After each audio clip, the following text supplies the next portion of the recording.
semua, perkenalkan kami dari TPB 38 kelompok 7 yang beranggotakan.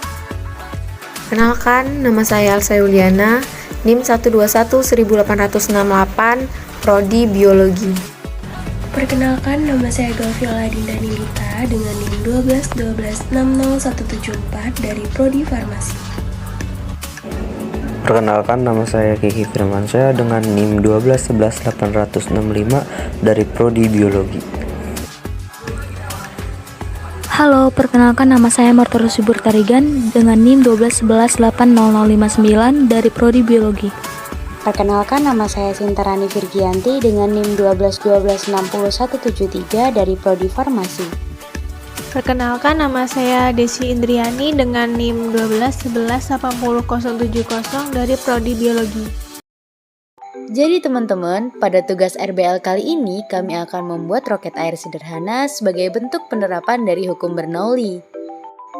Sebelum masuk ke cara pembuatan, kalian pasti bingung kan apa itu RBL dan apa itu hukum Bernoulli. Jadi RBL atau Research Based Learning adalah pembelajaran yang mengarah pada aktivitas analisis, sintesis, dan evaluasi untuk meningkatkan kemampuan mahasiswa. Lalu, apa sih bunyi hukum Bernoulli? Jadi, hukum Bernoulli menyatakan bahwa kecepatan kenaikan aliran fluida akan menyebabkan penurunan tekanan fluida secara bersama atau penurunan energi potensial fluida tersebut. Dengan kata lain, tekanan akan menurun jika kecepatan fluida meningkat. Dengan persamaan rumus hukum Bernoulli yaitu P ditambah setengah rho V kuadrat ditambah rho GH sama dengan konstan. Dengan keterangan P adalah tekanan, rho adalah massa jenis, V kecepatan aliran fluida, G percepatan gravitasi, dan H adalah ketinggian. Prinsip kerja pada roket air yaitu berdasarkan hukum Bernoulli, hukum Newton 3, hukum Pascal, tekanan hidrostatis, dan kekakalan momentum, yakni penggabungan antara tekanan udara yang diberikan oleh pompa dan gaya aksi reaksi yang diberikan oleh alat peluncur, di mana luas penampang juga mempengaruhi laju roket. Pompa yang dihubungkan dengan pentil akan mengalirkan tekanan udara saat pompa ditekan. Saat pengunci dibuka, udara tersebut akan bergabung bersama air dan membuat air yang berada di dalam roket merasa terdesak keluar. Kelebihan dari roket air yang kami buat adalah lebih murah karena dalam pembuatannya tidak memerlukan paralon dan tidak butuh waktu lama dalam proses pembuatannya. Kekurangannya adalah terkadang udara dapat bocor dari tutup atau pentil sehingga dapat membuat roket air gagal untuk meluncur.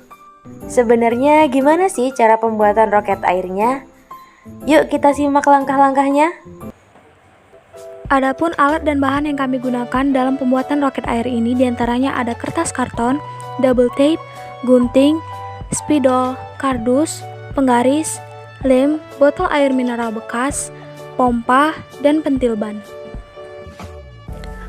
Ada juga cara pembuatannya, yaitu yang pertama proses penggambaran.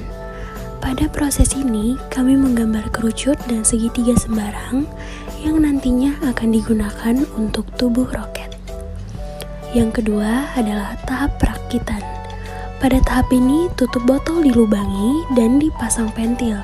Setelah itu, dipasang juga sayap dan bagian depan roket. Yang ketiga, setelah roket jadi, isi dengan air sebanyak setengah botol, lalu tutup rapat. Usahakan saat botol dibalik tidak ada air yang menetes. Pada proses penerbangan, pertama pasang pentil pada pompa, lalu pompa sampai botol terasa keras.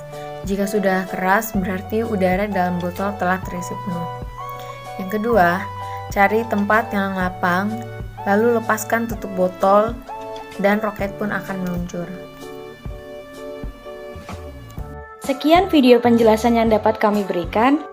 Semoga video yang kami buat dapat membantu teman-teman dalam memahami hukum Bernoulli. Sampai jumpa semua!